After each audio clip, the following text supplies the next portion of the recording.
Kādas rūpes un atbildību par kucēnu ģimenē var uzticēt pusaudzim? Kā saprast un atšķirt īstu vēlmi pēc suņa un fantāziju, kura ir nosapņota vai noskatīta no kāda klases biedra vai filmas?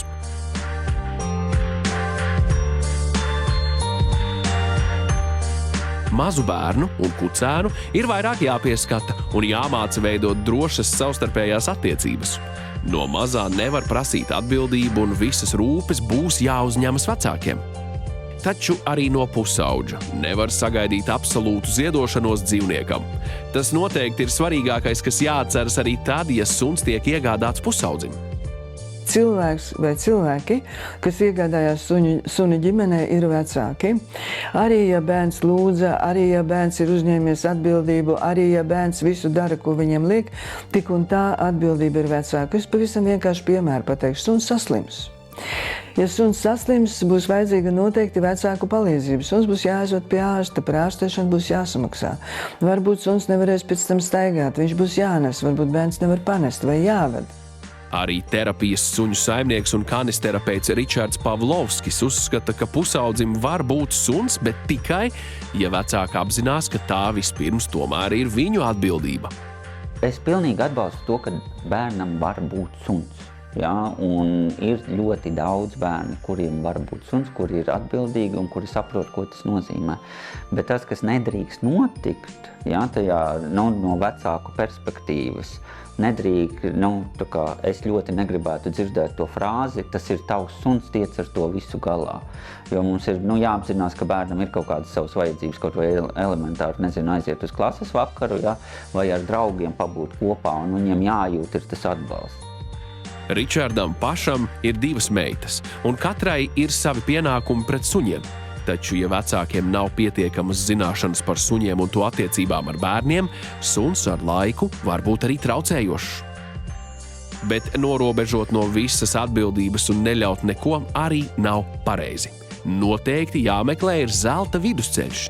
Līdz ar to pateikt, kas ir tas vecums, kaut kur pusauģa vecums. Tuvāk pusauģa vecumam, tad, kad jau bērna prātā ir iespēja uzņemties atbildību, saprast laiku, neaizmirst un zināt, ka suns arī grib ēst, nevis tikai sēdēt un spēlēties, tad, kad viņš tuvojās pieaugušam.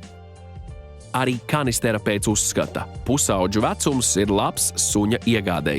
Pusauģu vecumā jaunieši spēj izprast, kādas ir dzīvnieka vajadzības. Ja jaunietis to saprot, visticamāk, tā nav fantāzija vai minūtes impulss, bet apzināta vēlme rūpēties par kādu un arī uzņemties atbildību. Komunicējot ar pusauģiem, tad arī ir tās atbildes ļoti skaidras. Es saku, ko tu darītu, ja tev būtu tāds balts sunīts? Un tie, kas pēc sajūtām man ir gatavi, viņi jau zina, ka tas sunīts jāved pie friziera, ka viņš ir jābaro, kad man ir jāceļās, ka viņi jau paspēja man tik daudz galvā sarēķināt to laiku, ka es pēc skolas varētu paspēt atbraukt mājās, pusstundiņu izstaigāties un pēc tam paspēt uz mūzikas skolu, piemēram. Laika un darbība apzināšanās, kas jāvelta sunim, ir labs rādītājs, ka vēlme ir nopietna. Arī tas apstākļis, ka bērns skaidri zina, ko darīs kopā ar suni, sportos, ies garos pārgājienos vai skries no rītiem. Bet arī tad vecākiem jāpatur prātā, ka pat visapzinīgākais pusaudzis var nogurt, tam bieži mainās emocionālais stāvoklis, kaut vai hormonu svārstību dēļ, ko vairākums piedzīvo šajā vecuma posmā. Vecākiem tas jāsaprot un jāpiedalās suņa audzināšanā un attiecībās ar pusaudzi. Tas, ko vecākiem ir jāapzinās šajā brīdī, ka bērnam var bieži vien ļoti palīdzēt tas suns, sakopot domas, ieraudzīt tādas patiesas vērtības, ko tad nozīmē prieks, ko tad nozīmē iziet pie dabas, ka mums bieži vien tādas materiālas lietas bieži vien nav tik ļoti svarīgas, cik pabūt ar sevi vai šajā gadījumā kopā ar savu suni. Bet to mēs nevaram nopirkt suni, iedot bērnam un tagad tiec galā, jo tur ir daudz mīnusi, kas ir. Mēs nedrīkstam pamest to bērnu vienu pašu, viņam ir jājūt vienmēr atbalsts. Pusaudzis spēja izvest suni pastaigās, pabarot un arī skolot, bet arī šeit pieaugušajiem jāiesaistās, lai ievirzītu bērnu un atbalstītu to. Bet, ja bērnam kas nesanāk, nekādā gadījumā nesodīt to, pārmetot par to, ka suns neklausa vai otrādi. Suns mums ir empāts, suns ir dzīvnieks, kurš prot uzklausīt, bet suns nespēja nosodīt. Un tas ir tas labākais, ko viņš var vienmēr iedot. Tu viņu glaudīsi, bērns saņems pozitīvas emocijas, viņam izdalīsies tas saucamais laimes hormons, un sunim ir tieši tāpatās, kad viņu glauda, protams, ja mums ir adekvāts suns, viņam tas patīk un viņš turpinās tev glausties klāt. Un tajā brīdī mēs varam kopā pārunāt par to, kas mums ģimenē notiek, kas man ar draugiem notiek. Un tas ir tas emocionālais atbalsts. Suns ar savu klātbūtni nomierina, dāvā beznosacījumu mīlestību un arī atbalstu, kas pusaudzim var pietrūkt.